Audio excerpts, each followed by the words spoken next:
Good evening. I'd like to call to order our budget hearing for May 8th, 2024 for the Ballston Spa Central School District. If we would like to rise for the Pledge of Allegiance.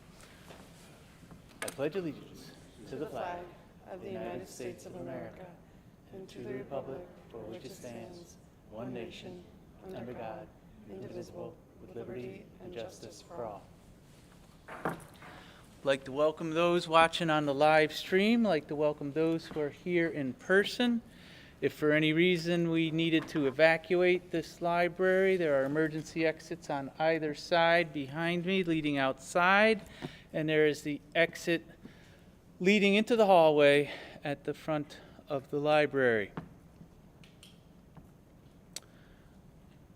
I think we're ready for our presentation.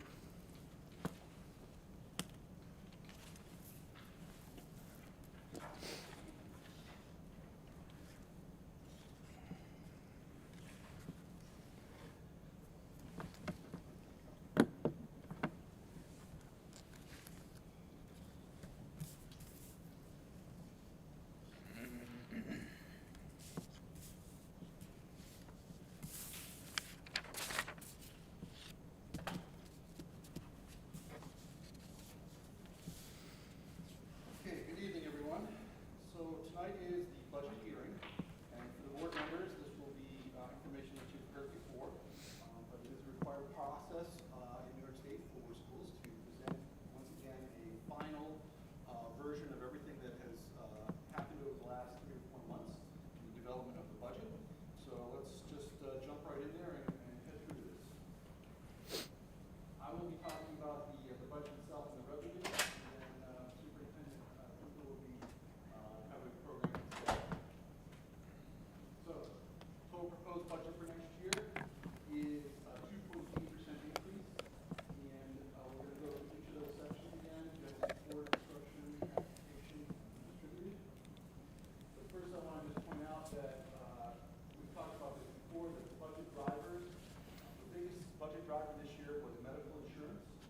It was 1.1 of that 2.8% increase, so a large portion of that, about 7% overall, $1.1 million. And this has to do with increases in premiums that we're seeing across all of our plans. The district is doing things, though, to handle this. One is that the consortium that it belongs to has just entered into an agreement with Anthem to change its network a little bit so that we'll save costs on that. We'll see how that plays out over the year. It's hard to know in advance. Secondly, the district is going to be offering a Medicare Part B plan, or Advantage plan for retirees over the age of 65, and that should bring down our costs also quite dramatically for those folks who opt into that plan. Natural gas and electricity. The explanation there is simply that the last time that we had a bid on this, we belonged to, again, a large consortium of over 400 schools in the district, in the state. And the last time this was done was right at the time of COVID, and the quotes and the prices that we locked in for 4 years were very low. Now they have 4 years to progress, and everybody else has kind of seen that increase every year. We've had to deal with it in a very short time here in the spring as the bids came in from across the state, and that's the result. So those two numbers, if you pull those out of there, the whole budget would only be up 1.3%. Very, very low percentage. So general support is all those areas shown. It's the central office. It's all the categories within the district, and that's 6.8%. And we break this down into operations, maintenance, and building security. And of that, that whole section is $565,000 increase. But again, going back to the electric and gas, that's $432,000 of that. So only be about $130,000 if it weren't for the utilities. That would have been a great break, but it's something that we'll have to deal with. Hopefully, going forward, our bid is for 3 years. Prices are set, so the issue will be the weather. Really have a cold or a warm winter. Instruction. This is the main part of the budget. It includes all the things that you think of, and when you think of school districts, a 0.7% increase. Very, very small increase. We'll talk about that. Superintendent will talk about that with his portion budget. Transportation, 6.1%. That's quite a large increase, but we all know what's been happening with the transportation department. We've had difficulty getting drivers. We've had difficulty retaining drivers, mechanics, etc. So a lot of changes have been made there. An additional bus dispatch person has been added. And when you put all that together, along with increased costs for diesel and gas, you see a 6.1% increase. The budget itself for transportation in the last couple of years has not gone up much, but this time it is, and again, it's representative of what we've been seeing. The inflation on the parts and the bus repairs and the tires and all those things that we think about. We drive over 900,000 miles a year, and so all that goes up, and then we have to pay for that as far as all the parts and supplies. Under transportation, it's broken down into three categories: operations, bus garage itself, and contracted. This is the operation of the budget, buses. This is the operation of the bus garage itself. Very small increase there. Nothing happening there except we'll talk about our propositions. And then in contracted, this is a large increase, and this has to do with contracted transportation for students outside the district that the district is required to deliver either for special education purposes or for McKinney-Vento, which is homeless students. And that has been up a couple of years. We were hoping it would come down, but it hasn't, so a large increase had to be added to that. This year we expect to spend over $600,000 in that category, so we're still hoping that this will come down a bit during the next year. Okay, undistributed includes benefits, debt service, and interfund transfers. We talked about this, 4.4%. What's included in there under benefits is the retirement system, this is the DRS for employee system and the teacher system. The systems have increases in their amounts that the district has to pay, and of course salaries went up, but not much this year because of the reduction in staff. So most of this change is due to increases in the rates that the two systems are charging the district. We don't have a say in that. It's one of those things where they tell us your rate will be, and then you have to deal with that, budget for it. There's medical insurance again. I talked about that earlier, the 1.1. There's the 6.4. That is definitely a budget driver. The last couple of years, this has been in the $500,000 to $700,000 range. So those are the other. There's other things in there under all other. There's workers' comp, unemployment, life, and disability. That's actually gone down. Go with that figure. So that's not very expensive. The district self-insures for workers' compensation and self-insures for employment. So we basically pay as you go, and we've done very well with that because then we don't have to pay insurance rates, and we're big enough to do that. If you're a smaller district, it's a very risky thing to do because you're one unit per district. But we don't tend to have that. We have a constant, Okay. The other piece in undistributed is debt service and fund transfers. So this is mostly right here is the bus vans, and that's gone up a little bit. It's been actually going down over the last few years. In the prior years, it was in the $980,000 range, and that's because the interest rates going up. And just like mortgage rates and everything that everyone is experiencing, rates have gone up, so we're seeing a small increase there. Capital bonds and dams. This is for capital projects. This is actually going down. And we borrowed all the money that we need to borrow for the last project. It's done. It's completed. Everything's going in to the state education department. It was under budget. It was on time, so that was all they used. And so that's down a little bit. And then finally, other fund transfers. These are things like there's a transfer to the special aid fund each year, and this is for summer school and for special education summer school. It's called the 4408 summer school. And that's in there, and then there's some small other items related to school lunch and debt service. So very small increase there. And moving on, so that brings us back around, and that explains all of those pieces of the budget. And the 2.8. So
higher than we had hoped. If we had gotten just 1% on our foundation aid, this would have been 3.7. Okay? If we had gotten 2%, it would have been 3.2. I mean, that's the driver here. Inflation last year was 4%. The formula is 4.12%. The state formula for the foundation aid said that should be what they use to then increase foundation aid across the state. Didn't want to do that. They get to choose. We don't get to choose, and that's what happened. The other driver here is pilots, and of course this is mainly driven by, completely driven by Global Foundries. Global Foundries, in fact, the projection for next year is minus 740,000. Some of our other smaller pilots went up a little bit, so it's not still a $30,000 increase. Nevertheless, this was a huge hit. This was a huge hit. This isn't much relative to the full budget, but again, it adds to this. And this is tuitions. So the district, takes in and has for a good 20 years, offers special education programs that if the classes are not full, let's say it's a 12-1-1 group and we have 10 of our own students in there, there's room for 2 students to come from other school districts. School districts love to get this type of thing because if they don't offer the program and they need a 12-1-1, you still have to staff the program even if you might have 5 kids in it. So therefore, we're able to draw in kids from other districts. And we used to have 12, 14, now we're down in the 6 to 8 range. So this has been going down over the years, unfortunately, and who knows, it's always a mix of the type of special education kids and who has classes and who doesn't. So it comes and goes. There's really not a lot to predict, but we know that next year we're seeing a decrease. So when you put this all together, you can see the increase matches with the budget. I just want to mention here in the miscellaneous, a large increase here.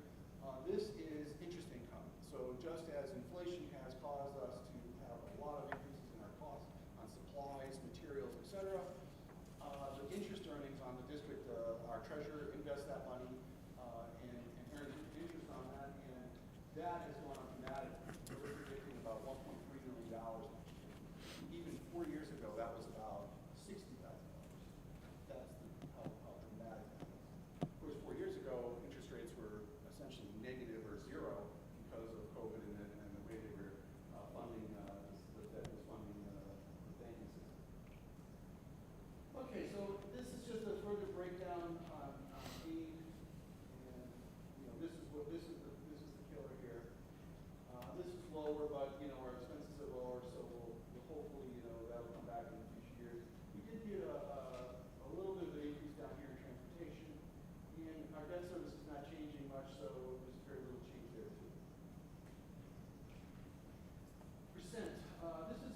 This is to me is an important graph. I know that I use it every year and maybe put before with it, but back here, state aid was a much larger portion of the district's revenues, and it dropped like crazy during the mortgage crisis of 2010, and it started in 2009. I went here, and then it started coming back up, and here's COVID.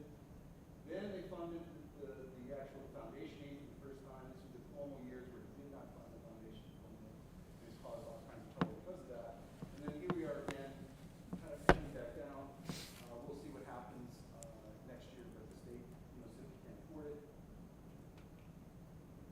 Here's another way of looking at the percentage of the revenues. State aid is about 36%, taxes is 56%, and everything else is pretty small. So part of this hearing is to put out some estimated tax rates, and here they are for next year. It's quite convoluted. I just want to spend a minute on this. We have one town in the district, Malta, who stays each year at 100% equalization. So what that means for the audience is that if your house is worth $300,000, it should be assessed at $300,000. So it's 100%. In the other towns, they do not do that, and they are in various stages of that going down, anywhere from 65% to about 80%. And that will continue to go down until they do a revamp, which they may not for years. It doesn't matter because, it shouldn't matter because the formula to calculate taxes takes that equalization rate into account, you divide that into the number, and it pushes the levy across towns based on that apportionment, it's called apportioning the levy, so that it makes up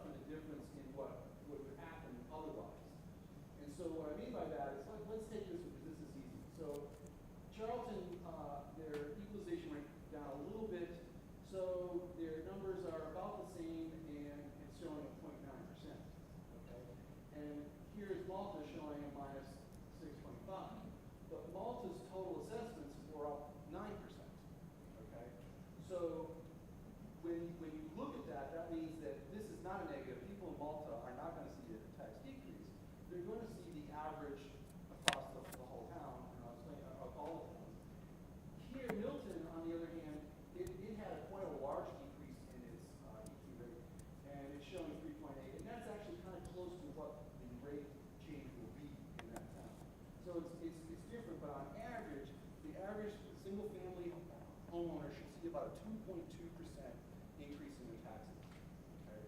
So when we talk about, that the levy went up 4.1%, it's really not that. When we go in and you do all the calculations, you apportion the levy across everything. And what we always use here as shorthand is that you can take off what the new growth factor is in the tax cap off of the levy percent increase, and you'll get an approximate, and that is exactly right for this district. So the 4.1, and we had a 2% increase in new assessments, so that's about a 2.1. I'm going to say about a 2.2 change because STAR, if everybody's familiar with STAR, I hope you've all either getting STAR or getting a check or signed up. STAR is actually the reimbursement is going down a little bit, so that offsets a little bit of that decrease. So that's why I'm using 2.2 and not 2.1. I actually calculated using these rates all of the board members' next year's tax bill, and the average across all of you is 2%. So there you go. Actual rates are set in August, and I do note down here that the stipends are decreasing a lot less this year than last year. The year that we're in, they decreased quite a bit. This year, it's not nearly as much. That has to do with the wealth of the district, wealth of the state, and there's a lot of issues going on.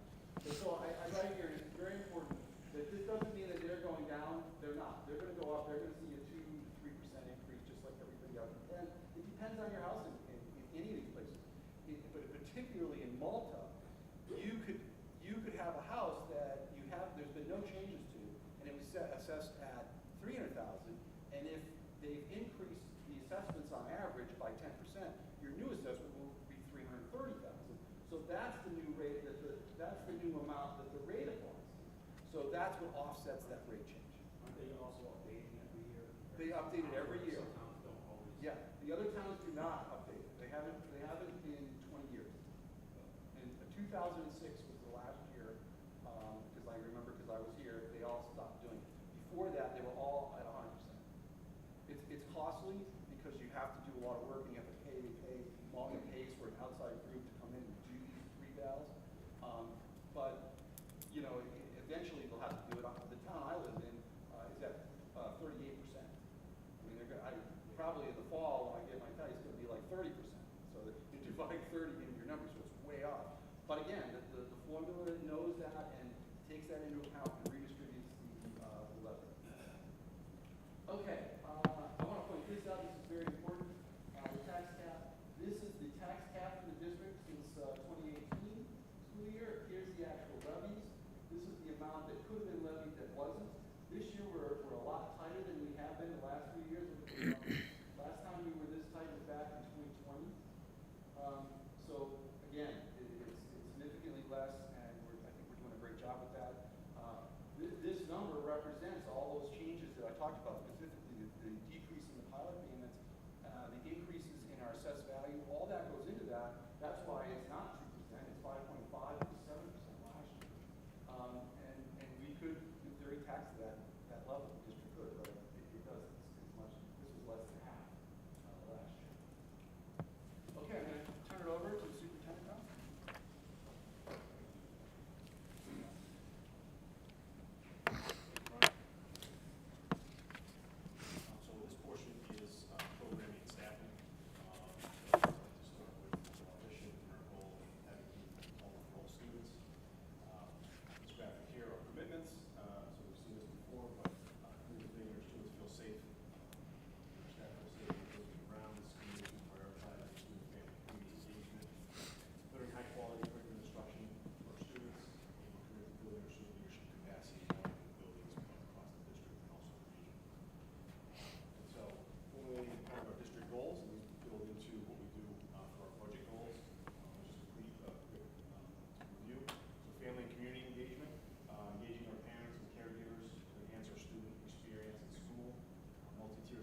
And so when we talk about maximizing the return on investment, that is really what we strive for every day.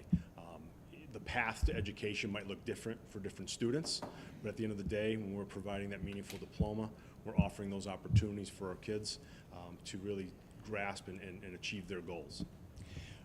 We're also committed to providing the best opportunities to have our students reach their full potential, and committed to preserving and improving quality programs and services throughout innovative practices. So this is kind of our guiding force when we're developing the budget, which really starts, the vote will be in May. We'll start developing next year's budget this summer, really kicking into full gear September, October, November, and ramp it up. So for this year, and Brian's already talked about several of the budget drivers. We had the foundation aid situation. We had the pilot reduction. We also had the ARPA funds that are due to expire at the end of August. And so when you add those budget drivers together, it really left us with a deficit of about $2.3 million this year. And so, really in December, in January, and into February, we started to make plans when the governor released the initial foundation aid runs, and we saw, the decrease of $73,000. We've kind of formulated our worst case scenario plan. And so, when planning that, Brian and his team did a great job of incrementally showing, if we don't get any increase, it's this. If we get 1%, 1.5%, 2%, 2.5%, up to 3%. But unfortunately, as everybody knows, we did not see an increase. And so it's one thing to plan for a worst case scenario. It's a whole different thing to have to execute that plan. So a lot of difficult decisions needed to be made. And we looked to minimize the impact as best we could. As Brian showed, with adding additional foundation aid, going out at 4.1%. We also amended some of our ARPA grants to include summer school, which saved us about $200,000, which allowed us to, when we talk about reductions in force, try to minimize, even though it's pretty bad this year. We also took a comprehensive look at our programming across the board, K-12, and that really started in September. And we conducted a program review. In February, I was notified by Hudson Valley, great partnership that we have. We still have a great partnership with them, but they let me know that they weren't able to house our Spa Academy program, which houses students in grades 9 through 12, about 60 students there. And so with the silver lining in that is that we were able to reallocate a lot of teachers and staff and FTE back into high school, middle school to, again, try to minimize the impact and be able to absorb some retirements and resignations. Also, the middle years program, the IB program at the middle school, we're not going to be moving forward with that. So again, that allowed us to move some of the IDLE positions with help backfill some of the retirements and absorb those retirements and resignations so that we could minimize the actual reductions. And so reductions in force, again, positions absorbed through retirements. We had 2 elementary classroom teachers, 2 high school classroom teachers, middle school social worker, and an elementary teaching assistant. The FTE flowing back into the high school from Spa Academy and the middle school allowed us to absorb the high school classroom teachers and the middle school social worker. So even though they're absorbed through retirements, we do have people filling those positions. Positions absorbed through resignations. Again, this was offset somewhat by not moving forward with the middle years program, allowing some of those IDLE positions to flow back into the classroom, which allowed us to absorb some of the resignations.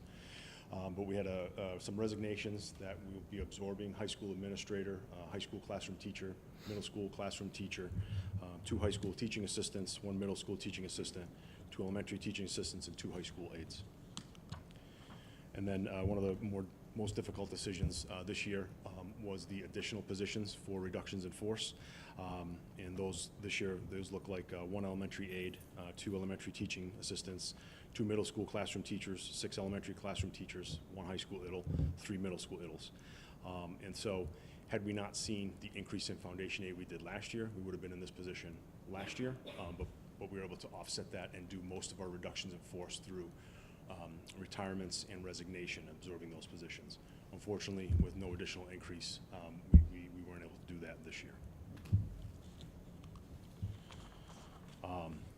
All that being said, we were able to create several budget goals that really tie into our district goals and help support not only our students, but our staff, but our community in general.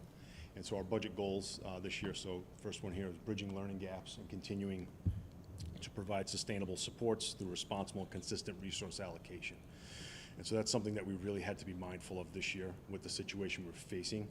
How are we going to reallocate our current resources to make sure that we're doing right by our students? It'll certainly be tough with all the reductions.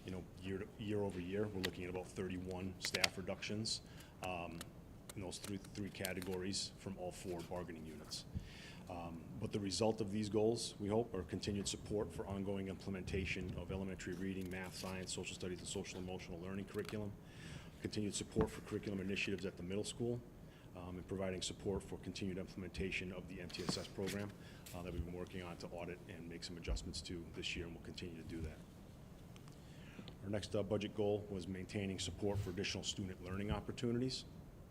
And so included here is the funding for about 70 students to attend BOCES CTE programming. Over the years, we've increased our internal CTE programming. It's pretty robust, but we also have students who take advantage of WISHWE and New Visions.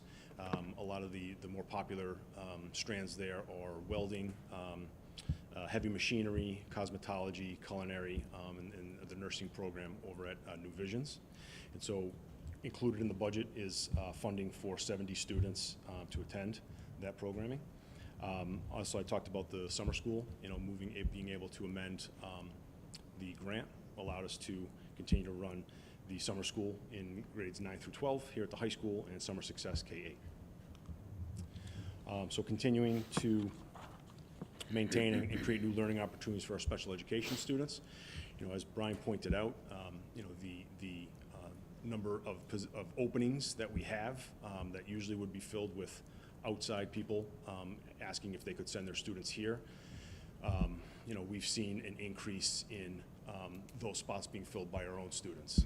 We've seen a drastic decrease in outplacement opportunities for our students. So we've had to service our students in-house as much as possible. And so it does cause a bit of a domino effect. But we are creating an additional 12-1 self-contained classroom, which will be housed at Wood Road. And we're maintaining current levels of support for our students in special education. This one here is geared more towards staff, but also the direct result will be on students. So providing dynamic and innovative learning opportunities that provide opportunities for engagement. And so, we've been able to have a pretty robust internal professional development portfolio. We had a fantastic superintendent's conference day in the fall. We were able to offer another one in the spring. Our PDC runs 10-part series. So we have a very robust catalog internally, and those things are geared at trying to be innovative and finding areas of improvement. And so some areas that we're going to be focusing on next year and years to come: curriculum instruction, student chronic absenteeism, staff and student wellness, and diversity, equity, and inclusion.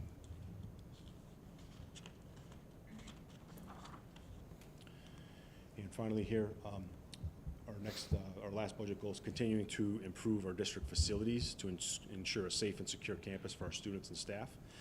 And so we're maintaining funding for our 2 school resource officers who have truly become a part of our school community, and maintaining funding to enhance and improve our current infrastructure, whether it be the physical structures of the school or cybersecurity, things like that. But we want to make sure that we are robust in how we protect not only data, but our students and our staff, and really anyone that is on our campuses, whether it be inside buildings or outside. Also included here is the bus garage lift project, which is an additional proposition.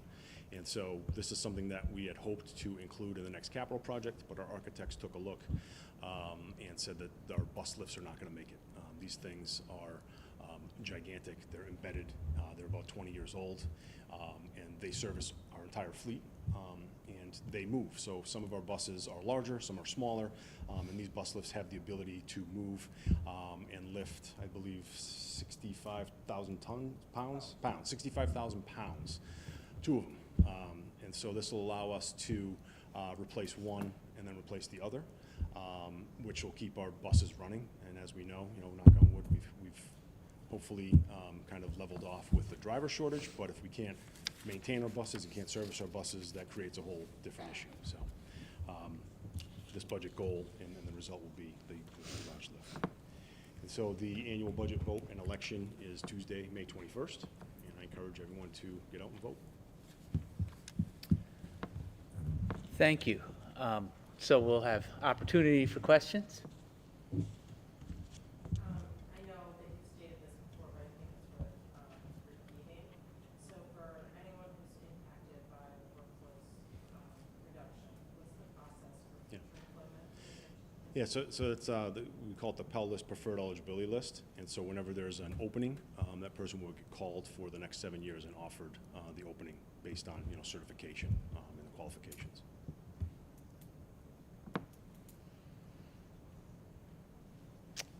I have one that might be for Brian as well.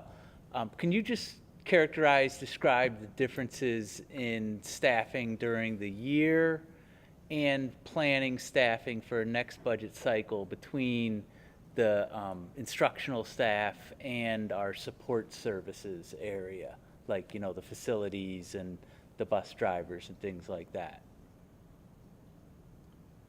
I'm not really understanding. Well, my understanding is that we have more of an opportunity to be flexible during the year and potentially plan for what the next year will be, which is different than the instructional staff, because you can't make changes mid-year in the fall or spring.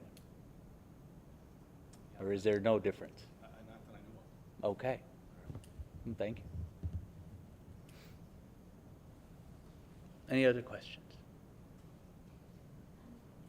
Appreciate the presentation and our work we go through. Can you talk a little bit about the impact on class size for how these So, obviously this year, when we talk about reductions in force, there's quite a few elementary positions, and so class sizes at the elementary, I don't know the exact number, but there's no class size average right now based on projections that breaches 24, and at least half of the total class size at all grade levels are under 20 students per class. At the high school, middle school, there will be somewhat of an increase. When we talk about class size at the high school, middle school, when we're building those schedules, the conversation starts at 24. Certainly, there are some classes that sometimes move into the 30, 31 range, but then you have the flip side where you have some classes that are in the 15 to 16 range. So it's kind of all over the place. But I can say that we're not going to see a tremendous increase to class sizes, despite having the reductions of 31 positions across. Now those aren't all teaching positions, but which was part of the discussion and planning and trying to figure out where we were going to make up the $2.3 million deficit. Yeah. Here too, that's a very good question. I did do the math myself, looking at it. I think it was 19.5 students per teacher on average across all the elementary schools. So you're very Okay. spot on with the just under 20, Yeah, right? yeah. And a range of like 17 to 24. Okay. So that's where, and I think if you did look at the certain grade levels where, because you've got grade level students and then number of teachers, number of students, if you were to add full-time teacher to kind of reduce that down, then you're into like 14 student teacher range for that grade level. So it also depends on how many students we have per grade level. Sure. How it works. Yeah. Speaking, I'm speaking at a high level. This is what you guys do and the principals do Sure. for a living. So. Yeah, and that's all based off of projections. We can't really predict who we're going to see come into the district over the summer, but as of right now, that's what it looks like. Actually, that was one of my questions. Are these are actual enrollments currently or predicted? Because we do have quite a few kids who enroll over the summer. We do, yeah. So what I've shared with the board are the current projections for next school year. They're the projections for next school year. not current, not this year's numbers. No, no. They're the So this- so projections if for a next third year. grade class this year, that projection is the fourth grade for next year. Right. Does that answer your question? Well, he confused me, but I think what you said. So Yes. year over year, so. You're not predicting I how many don't people know. are going to enroll over the summer. Correct. We have no But if idea. necessary, you are going to do what you need to do to Yes. not have humongous class sizes in the district. Absolutely, yes. It's assuming a net zero with students coming into the district and students leaving the district. So what is currently the third grade, next year will be the fourth grade. And what is the average class, like, full class size, all the elementary schools together? Is that the? I'd have to just run the numbers for you. I can get you that, but if law ran the numbers, it was under 20. No, I mean like 200 and. Oh, in the element, like. Like a like graduating total, like all class. of the first grade class is approximately, I'll get Okay. back to you. I'll take a look at the total numbers in first grade. okay. Yeah. But we are seeing a decrease in enrollment. We are. Each Yeah, year. and really that decrease, is spread over K-12. So Mm-hmm. we're not really seeing the decrease of a large number of students per grade level. It's Uh-huh. really spread K-12. Okay. Thank you. But actually, I have a follow-up question for the decrease in enrollment. How long has that been going on, and what's So we've seen a decrease, and Brian, correct me if I'm wrong, since 2012. There's been a pretty steady decrease in enrollment since 2012. With potentially a new plant, we don't know if that's going to bring more people to move into the district, which will create more students coming into the district. There's just a lot of variables there that we can't predict.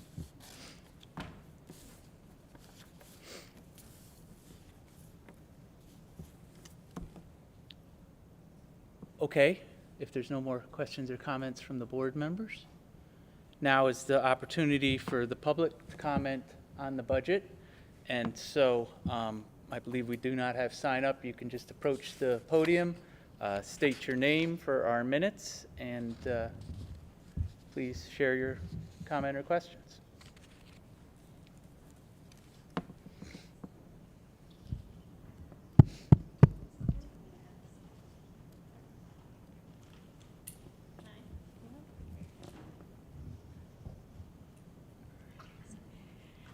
Hi, I actually had a question about the workforce reduction that we were just talking about.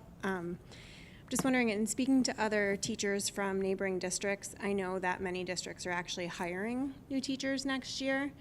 I just spoke with a teacher today from Burnt Hills, and they are hiring many teachers, same thing with Saratoga. And I was wondering why other districts are able to move, I think close to $1 million from what I heard in one of the districts from fund reserves to hire teachers, and we're actually eliminating the positions. And also as a parent, I'm wondering if parents are aware that the classroom sizes that I think are now 18, averaging around, or less, can bump up to 24. I know research obviously shows that classrooms for effective learning, that's not a great thing to have that many students in a classroom, especially at the lower levels. And I've been working consistently in one of the buildings, K through 5 subbing, and I see the issues that the teachers are already having with the class sizes at the size that they are, and I'm just wondering what is going to happen with that increase. I know that you had said that it's possible that it won't increase or that the projected numbers won't. I believe at Gordon Creek at least, I think that kindergarten is expected to increase next year. And again, just knowing how detrimental that is not only to the teachers, but most importantly to the students as well by reducing these positions. And now you're having 4 sections and then reducing it to 3 sections. I just can't even imagine how that's going to be conducive for learning for these kids, especially again at this lower level coming off of the COVID bump that we had where we know that numbers and learning is kind of, albeit stunted a little bit as we are, and now going into next year with all of these budget cuts and the workforce reduction.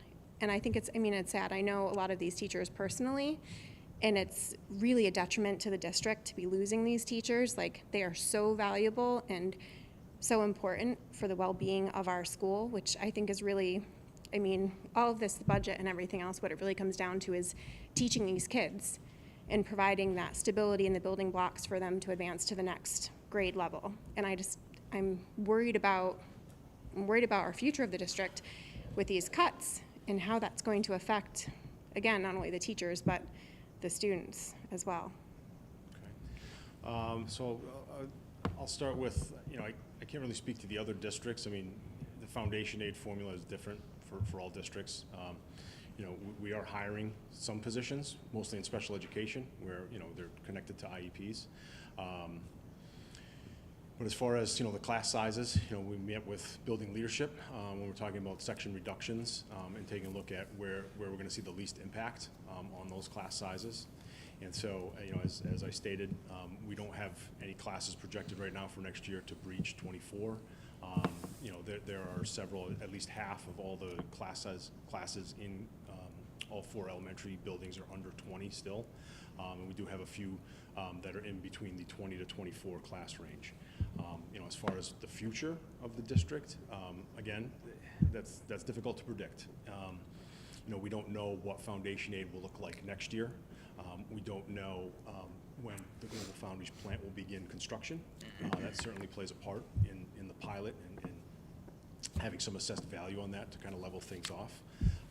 But this is something that we're constantly working on, talking to our building administrators, talking to our business office, the district, and trying to make sure that when we're faced with a difficult budget year this year, we're really trying to impact as few students as possible. A lot of decisions were very difficult this year, but there is no way around not having to make these decisions. So it is pretty much a done deal that all of those, I think I was trying to count as it was going, over 15 positions will 100% be eliminated. I mean, that is the plan right now, unless something changes.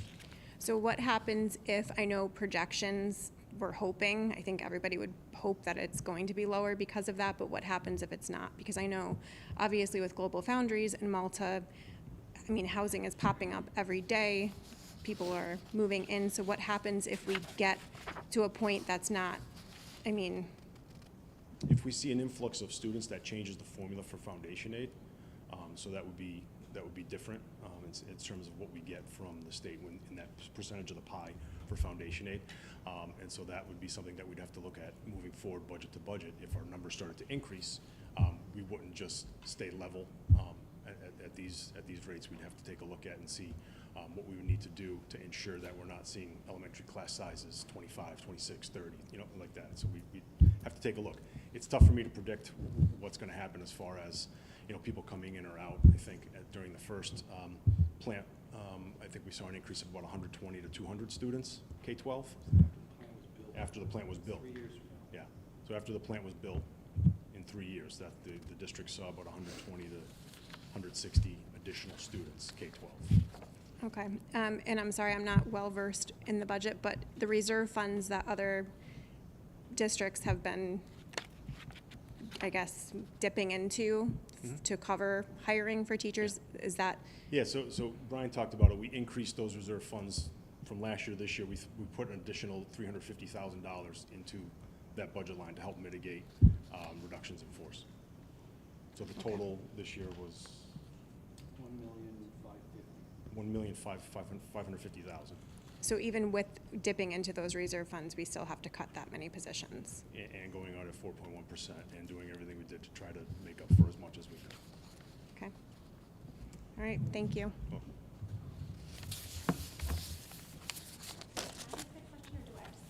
Well, no. Vicki Savini, a first grade teacher, Gordon Creek. I like to keep things very simple, black and white. When my son was 4 years old, we moved to this district because I had just started teaching in the district, and they prided themselves on class sizes, doing what was right for the kids. And I came from a district in Troy. I had 26 kids in my class. Let me tell you something, it's not good.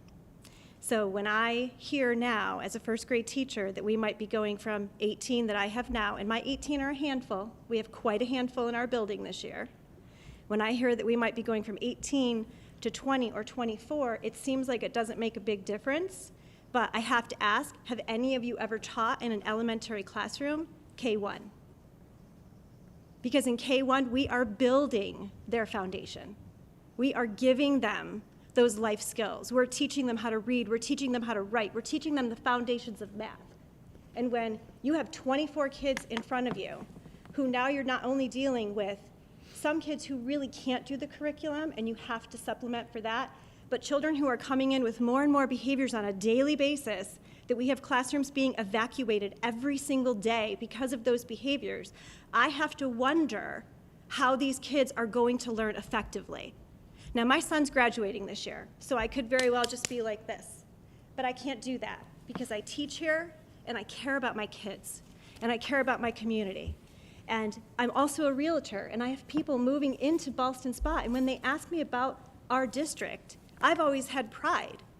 I can't say that I can say that anymore when my kindergarten and first grade classrooms may be at 24. I'm not lying when I say I've done this for 23 years. I've worked in the toughest districts that you can imagine before I came to Ballston Spa. And it's hard for me to think of 20 to 24 first graders or kindergarten students with all of the issues that we are facing today. We're living in a different world. So I feel like we have to do better. We have to do better. We are Ballston Spa. I take pride in that. And my son has done well. I want to see the same thing happen for these kids. What are we capping these classes at for kindergarten and first grade, even second grade? Again, please keep in mind, this is their foundation. I'm trying to just keep it like real simple, black and white. Like, we really are giving them that foundation. Without kindergarten, first and second grade, let me tell you, we get forgotten. We do, because, you know, it's a long time before they go up to high school and go off to college. But we are their foundation. If we can't do a good job, you can forget about your future. So you're going to see more behavior problems, and you're going to see more problems academically. And we've come so far. So truly, I want to know, what are we going to cap those foundational class sizes to? And where are we going to find, like, we need to do something, because not only are we losing amazing teachers, and I can tell you we are, the people we're losing are absolutely stellar, but now our kids are suffering too. And that doesn't even bring into, I know our district focuses on wellness, our teachers' wellness. We do these great professional development days. But honestly, your teachers are gonna go a little loco, because we're already struggling with the behaviors and getting all the curriculum in and meeting the needs of these kids. Plop another 4 to 6 kids in there with issues, it's gonna be harsh. So can we look at that? Like, what are we capping K-1 at? And I'm not trying to be difficult. No, I'm you're just fine. giving you like black and white. Absolutely. We're on the front lines. We're in there every day. Come on down to my classroom. We'll have some fun, and then we'll show you some things that go on in the buildings. Yep. But this is the reality of it, you know? And I am proud to be in Ballston Spa. Yep. I want to remain that way. Yeah, and what I'll tell you is that, you know, I'm not going to put a hard cap on anything, but we're making decisions to try to keep class size as low as we can in the situation that we're in. As low as you can, meaning 20 to 24? I'm not prepared to put a cap on any grade level. Yeah. But just understand what that's I going to understand do. everything that you've said, In our and all that has district. been taken into account and where we had to make decisions. It's difficult, and I gotta say, I'm really concerned for where we're heading. I truly am, but thank you. Thank you for your comment. Certainly heard. Anyone else wish to have comment or questions? Okay, that will close our public comment period. Then we are at the time to adjourn. May I have a motion to adjourn the budget hearing? All those in favor? Aye. Opposed? We are adjourned. And we are going to go right into the regular meeting.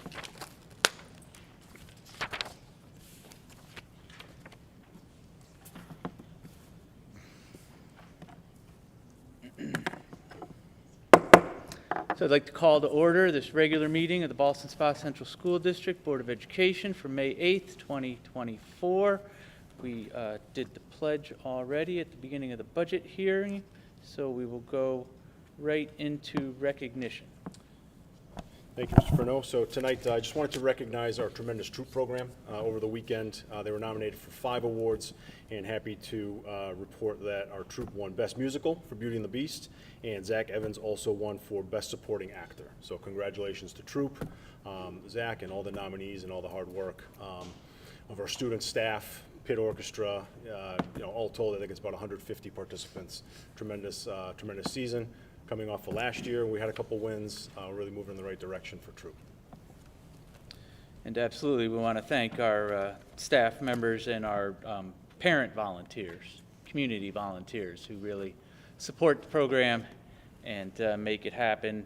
Anyone who saw it was just very impressed with the quality that was put on. Is that it for recognition? Yes. All right. We're now at the first time for public comment. Do we have anyone signed up for public comment?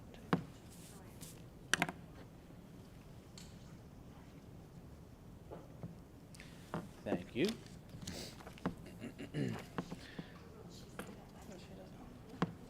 Oh, I'm sorry. Was this your comment earlier? That was that's all I wanted to say earlier. Okay. Am I the only one that signed up? Hmm? Am I the only one that had signed up? Yes, Yeah, you. that was just for what I had already said. Okay. Thank you.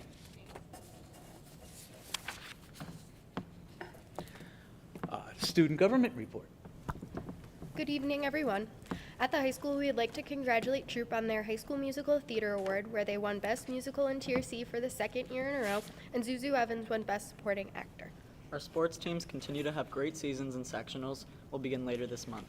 AP and IB testing is also off to a great start in the high school.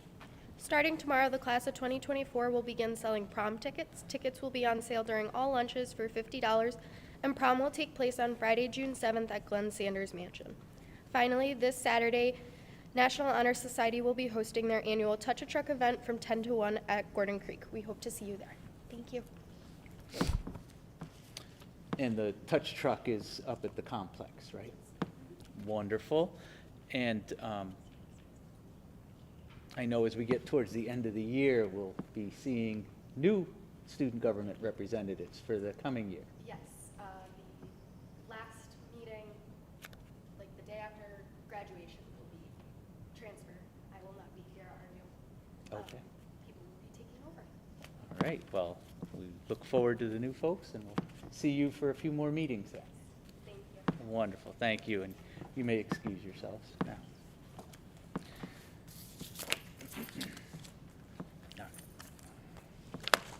We're at approval of minutes. May I have a motion to approve the minutes for the April 17th, 2024 regular meeting? Any amendments or additions? Not hearing any. All those in favor? Aye. Opposed? Abstentions? The minutes are approved. May I have a motion to approve the minutes for the April 23rd, 2024 special meeting BOCES vote? Any amendments or additions? Not hearing any. All those in favor? Aye. Opposed? Abstentions? The minutes for April 23rd, 2024 are approved. Superintendent's report.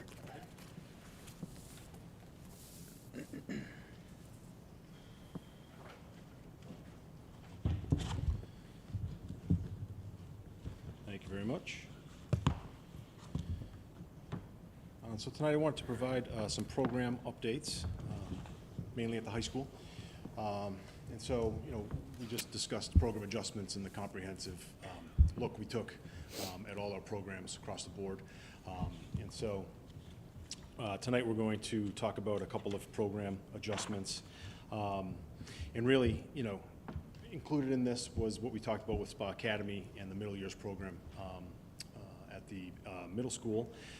But we wanted to take a look at our programming and really try to allocate our resources given the situation, but also with our district goals. And so I'll start with physical education strand model. And so We've seen a decline in participation in physical education since COVID, and this is something that is so important to mental health, physical health, especially at the high school. Our block schedule at the high school is an hour, so students have the opportunity for an hour of physical exercise every other day. And so with this decline, the department has collaborated with high school administration to develop a PE strand model. And so we're really excited about this because we're going to be offering students the choice. And so students will be offered activities each quarter from one of 3 strands. So we'll have lifetime activities, team sports, and fitness. So really what we're trying to do is find something that interests all our students, whether it be a team sport, the weight room, yoga. Without further ado here, so these are the lifetime activities, disc golf, yoga, diamond games, badminton, snowshoeing, hiking, pickleball, archery, geocaching, which I don't know anything about, but I think Holly's well versed in that, and she's going to help.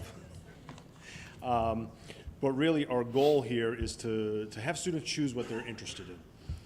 The team sports, you have your flag football, soccer, speedball, disc golf, floor hockey. These are more of your traditional things that would happen in a PE class.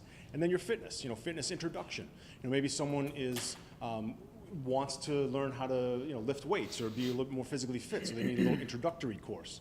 CrossFit, sport-specific training for some of our student athletes. If they're in season, they can elect sport-specific training for some of the quarters where they can work on different exercises that'll help benefit them on the field and in the courts.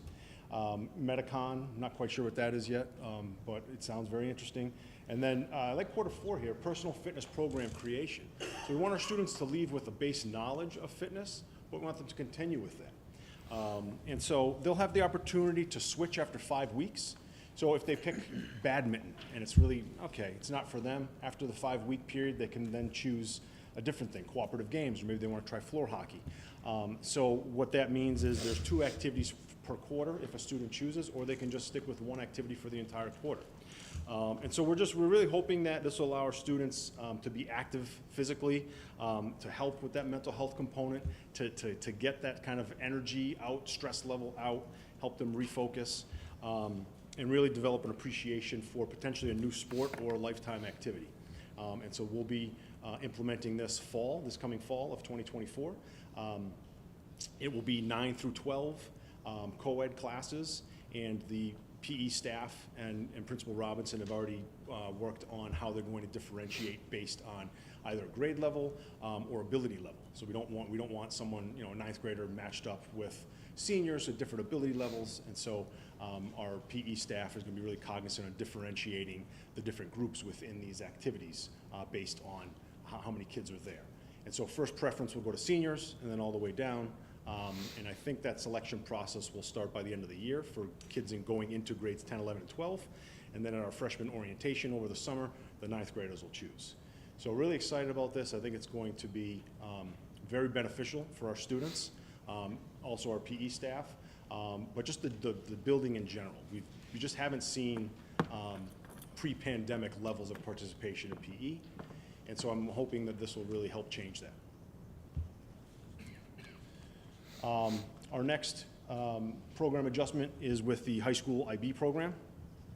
And so, again, in looking at the program adjustments, having to make difficult decisions, and really the impetus for this decision is the declining enrollment that has started since 2019-2020. So in the school year 2018 to 2019, we had 60 full IB students, and we've seen a drastic decline in enrollment in the IB program. The last 2 years, we had 12 and 10 full IB students. Next year, we're projected for 12 full IB students, with 7 of them new to the program. So those are the full IB kids that would take year 1 and 2. We certainly have some students a la carte some IB classes, and some of those courses are higher with class numbers. But in my time as a principal, seeing the decline, we tried to implement some recruitment strategies. I know the IB coordinator and the staff have really done a lot to try to recruit kids to the program, to show the benefits of the IB program.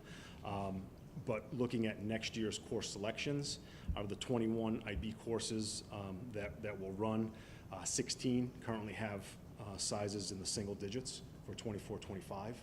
And so the flip side of that is we've seen an increase in students taking our AP classes, CHS, UHS.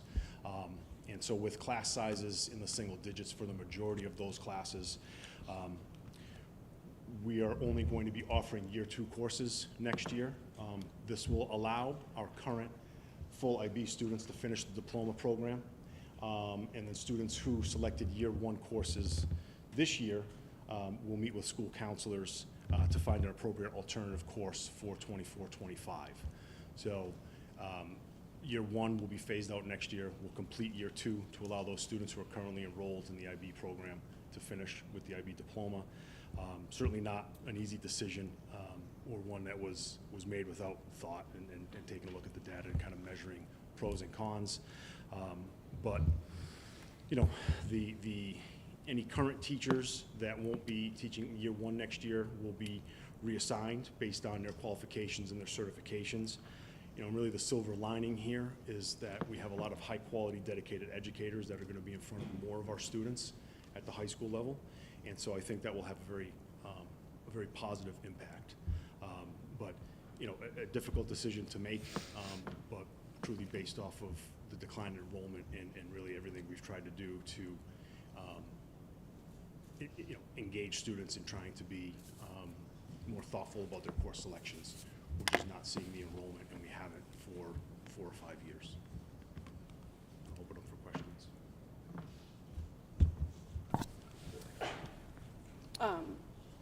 I have several IB questions. Dr. Duke and I have had many conversations, and I'm just going to make my thoughts public.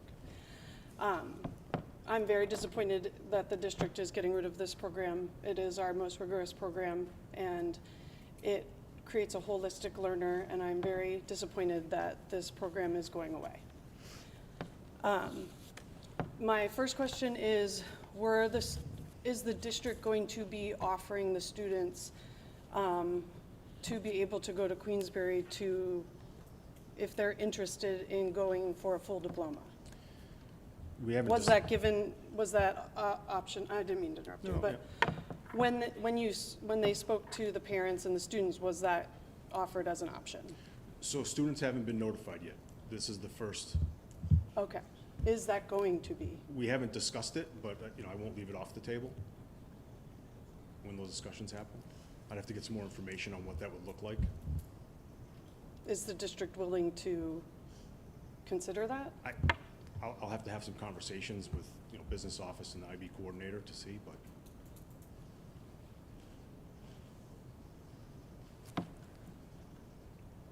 Other questions?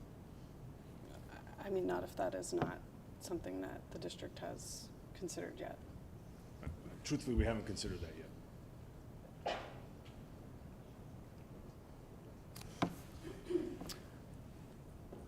Okay. Any other questions or comments? All right.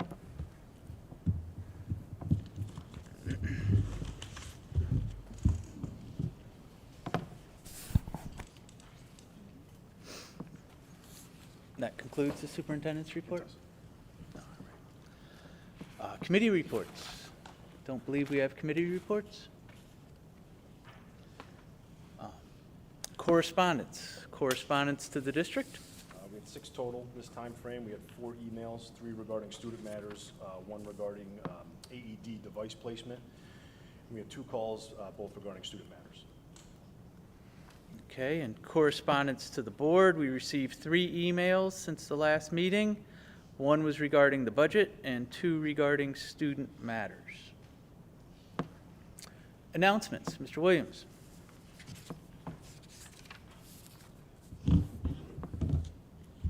Good evening.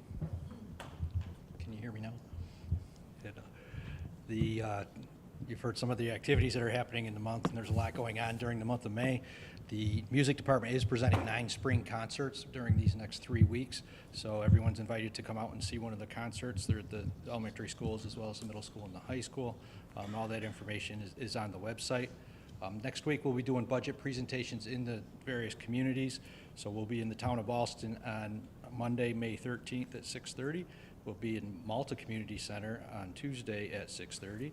And on Wednesday, we'll be at the Milton Community Center, again at 6:30. So folks are invited to come out and to hear some of the budget presentation like you did tonight, as well as ask your questions. And we'll be doing all 3 of those nights.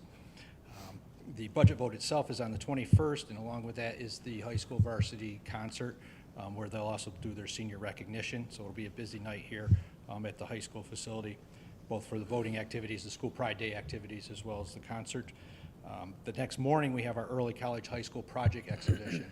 So if you haven't made it out to Techsmart to see one of those, it's a really unique event. The students actually get out and present their projects, discuss with them. Some are really, they're top level projects, and it's really neat to talk to the kids and hear from them directly before they move out into the world.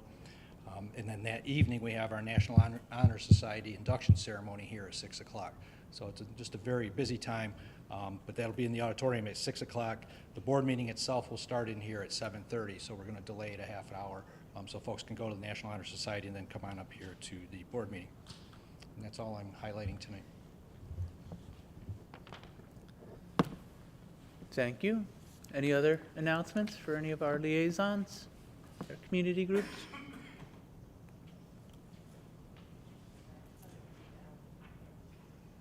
Just wanted to let everybody know that ARC is currently doing an online auction fundraiser. Board members received a flyer, but if you aren't going the auction, you can get some really great deals right now. It will end on Friday, so encourage you to support ARC, supporting the online auction. Okay, thank you. Others? Yes? Yes, the BACC is having a car wash fundraiser through auctions. You can purchase those on their Facebook website, through May 13th, and that goes to support universal prepaid programs. And once again, they have their typical open gym this Friday, 6 to 8 o'clock. And that was through the BACC website, BACC Facebook. Facebook.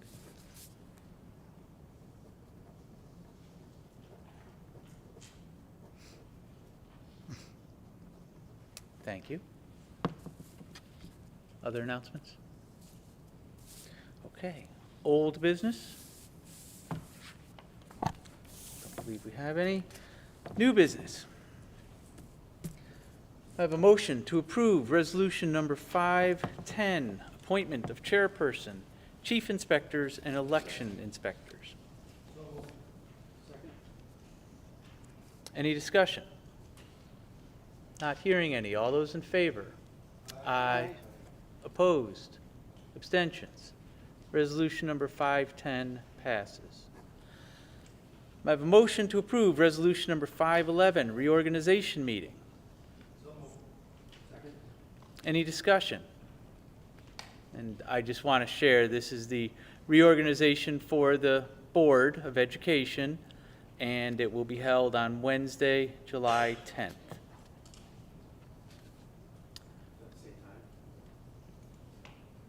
I don't know if we have a time yet. It's at 7 o'clock.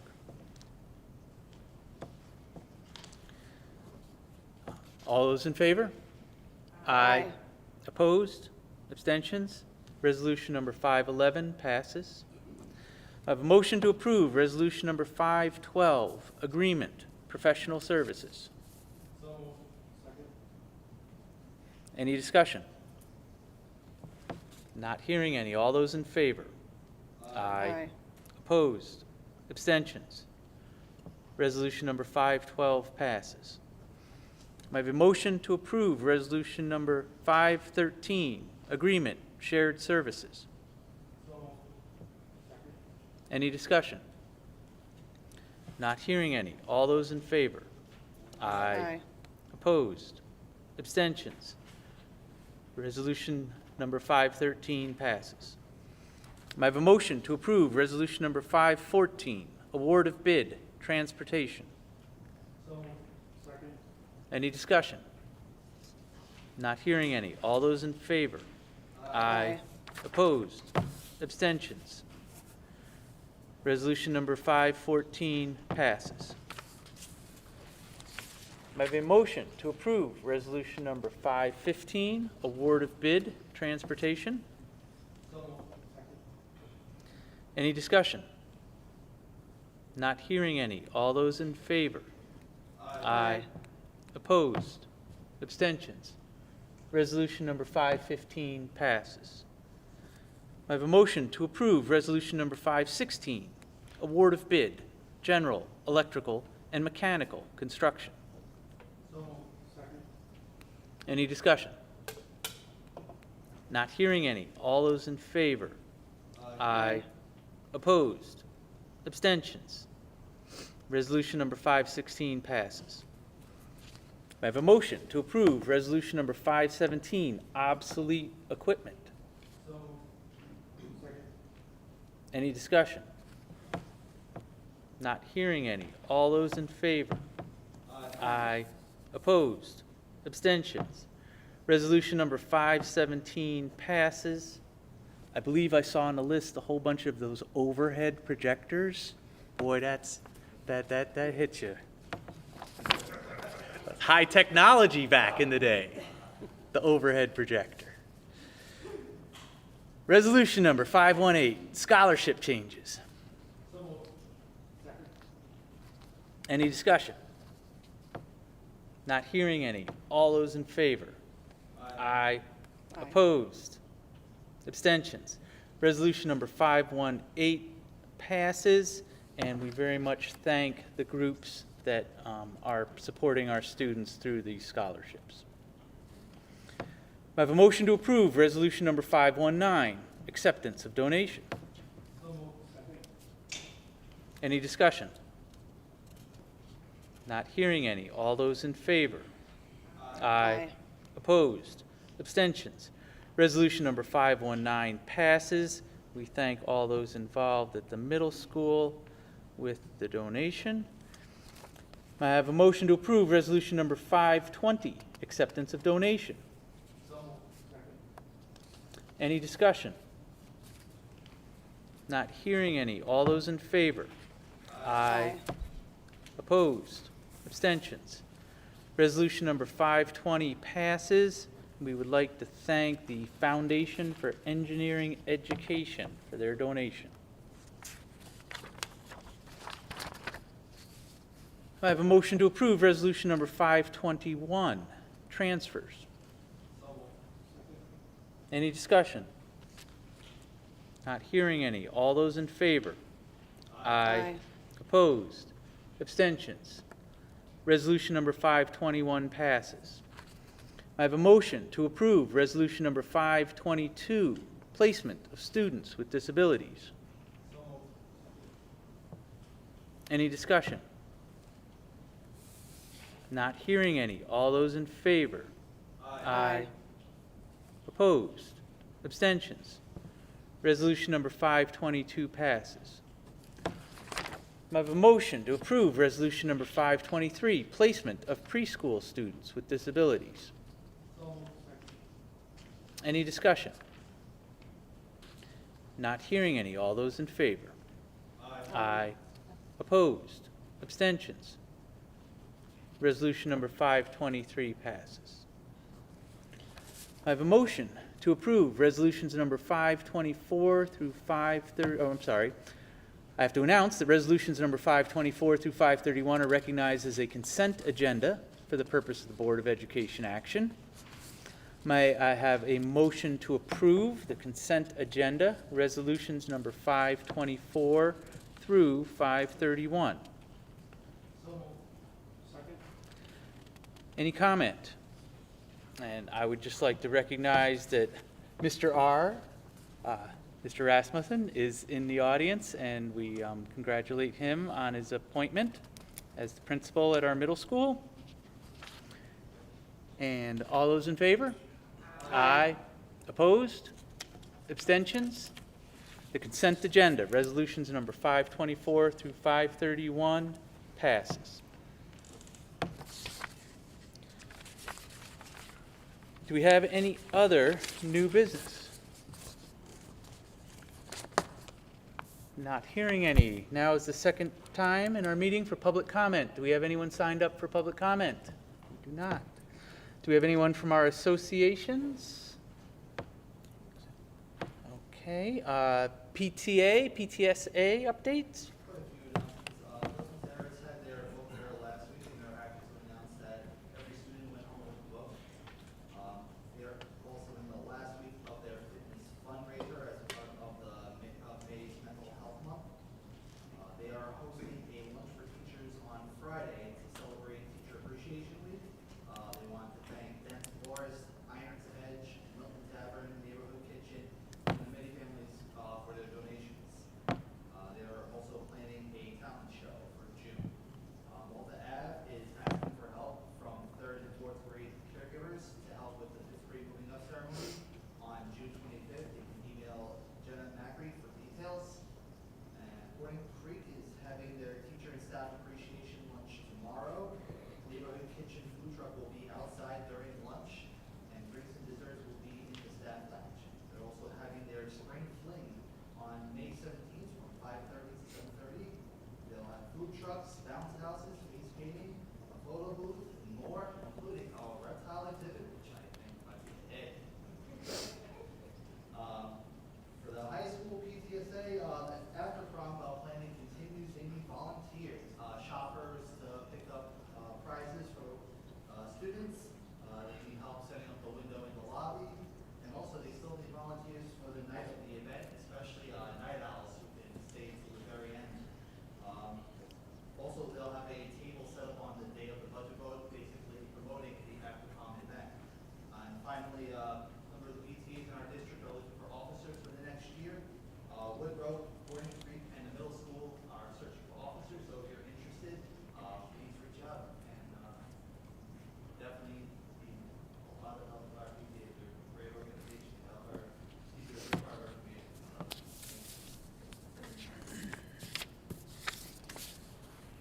Thank you. We have a public announcement, a public commenter, someone who signed up. Oh, sorry. Yes, please. I'm so sorry. Hi, it's my first meeting. My name's Neha Jensen. I'm a parent at, I have 2 kids at Gordon Creek Elementary School.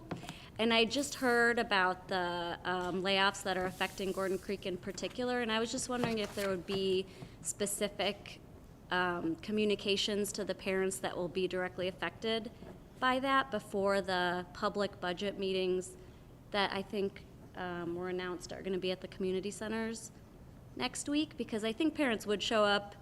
Like, no offense, but I sometimes delete the emails that are like, the budget, I tried, but it's very confusing and a lot of pages, and I did go through and try to read some of the budget presentations, but I think if parents knew that their kids were going to be directly affected, because honestly, that's all we really have time to think about is our own kids, which is tough, but truth, then maybe they would come and participate and be able to ask maybe some questions and feel better informed about what is happening, because the tough part is not knowing and then being blindsided next year when you're, you know, one of the teachers that my son had, who I was really hoping my daughter would have, was laid off, and I found out about it, and it's upsetting.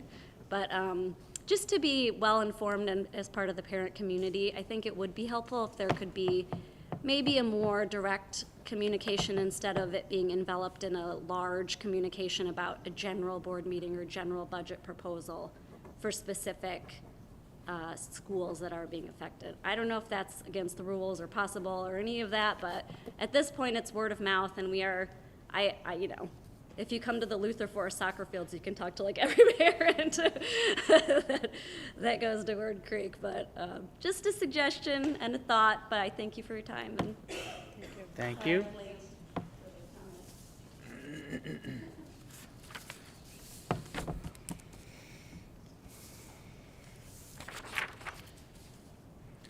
Okay. Now it is time for our adjournment. Our next meeting will be on May 22nd. We do have reason to go into executive session. The board will not be returning to open session. I need a motion to adjourn to executive session to discuss the collective negotiations with the Association of Teaching Assistants and with the Civil Service Employees Association, and to discuss the employment of a particular person.